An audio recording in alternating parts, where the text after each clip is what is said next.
আমরা বাংলাদেশের সার্বভৌমত্ব, আঞ্চলিক অখণ্ডতা এবং জাতীয় নিরাপত্তার প্রতি সবাই কমিটেড। আমরা চাই বাংলাদেশকে সুন্দরভাবে গড়ে তুলতে এবং এই পাহাড়ে যে সমস্যা, যে জাতিগত বিভাজন তৈরি করে রাখা হয়েছিল, আমরা মনে করি তা ইচ্ছাকৃত, তা পরিকল্পিতভাবে এর সমস্যার সমাধান করা হয়নি বছরের পর বছর ধরে। কারণ এই বিভাজনের ফলে সুযোগ সুবিধা নিয়েছে অন্যেরা, এই বিভাজনের ফলে সুযোগ সুবিধা নিয়েছে লুটপাটকারীরা। আজকে সময় এসেছে আমরা নিজেদের মধ্যে সংলাপের মাধ্যমে, আলোচনার মাধ্যমে, সম্প্রীতির মাধ্যমে আমরা সকল বিভাজন ঘুচাবো, নিজেদের অধিকার এবং মর্যাদা প্রতিষ্ঠা করব। প্রিয় বান্দরবনবাসী, আমরা এমন একটা রাষ্ট্র চাই যেই রাষ্ট্রে বহু সংস্কৃতি, বহু ভাষার সম্মিলন ঘটবে। আমরা সকল জনগোষ্ঠীর সাংস্কৃতিক এবং ধর্মীয় অধিকারের প্রতি শ্রদ্ধাশীল, আমরা সকল জনগোষ্ঠীর সাংস্কৃতিক অখণ্ডতা রক্ষা করতে চাই। প্রিয় বান্দরবনবাসী, জাতীয় নাগরিক পার্টি আজকে বান্দরবনে এসেছে, পার্বত্য চট্টগ্রামেও জাতীয় নাগরিক পার্টি পৌঁছে গিয়েছে।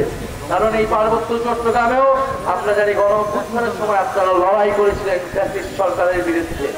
ফলে জাতীয় নাগরিক পার্টি বান্দরবনে আজকে যে যাত্রা শুরু করলো, ইনশাল্লাহ বান্দরবন সহ পার্বত্য চট্টগ্রামে জাতীয় নাগরিক পার্টি শক্তিশালী ঘাঁটি হবে। সকল জনগোষ্ঠীর মানবিক মর্যাদা এবং অধিকার রক্ষায় জাতীয় নাগরিক পার্টি সফলভাবে কাজ করবে। প্রিয় বান্দরবনবাসী, আমরা আরো আপনাদের কাছে আজকে কমিট করতে এসেছি যে আমরা একটা নতুন সংবিধান এবং বিচার সংস্কারের কথা বলছি। যারা গণহত্যা করেছে, যারা লুটপাট করেছে, যারা বছরের পর বছর আপনাদেরকে অধিকারহীন করে রেখেছে, তাদের অবশ্যই বিচারের আওতায় আনতে হবে এবং এই রাষ্ট্রের সংস্কার ঘটিয়ে রাষ্ট্রকে গণতান্ত্রিক হিসেবে গড়ে তুলতে হবে। এবং সর্বোপরি আমাদের যে নতুন সংবিধান, সেই নতুন সংবিধানের জন্য গণপরিষদ নির্বাচন লাগবে। প্রিয় বান্দরবনবাসী, আপনারা জানেন যে কেন আমাদের এখানে আসতে দেরি হয়েছে। কক্সবাজারের চকরিয়ায় আমাদের বহরের উপরে হামলা করার চেষ্টা করা হয়েছে, আমাদেরকে বাধা দেওয়া হয়েছে। আমরা বলেছি গণ অভ্যুত্থানের পরে বাংলাদেশে নতুন করে ভয়ের সংস্কৃতি তৈরি করা হচ্ছে। বাংলাদেশে আমরা বলেছিলাম একটি গণতান্ত্রিকভাবে সম্প্রীতি এবং সংহতির বাংলাদেশ গড়ে তুলব। যদি আপনার মত প্রকাশের অধিকার থাকে, আপনার মতের বিরুদ্ধে গেলেও আপনি সেটা গণতান্ত্রিকভাবে প্রকাশ করবেন। কিন্তু আমরা আজকে দেখছি অগণতান্ত্রিকভাবে একটা রাজনৈতিক দলের কর্মসূচিতে বাধা প্রদানের চেষ্টা করা হচ্ছে।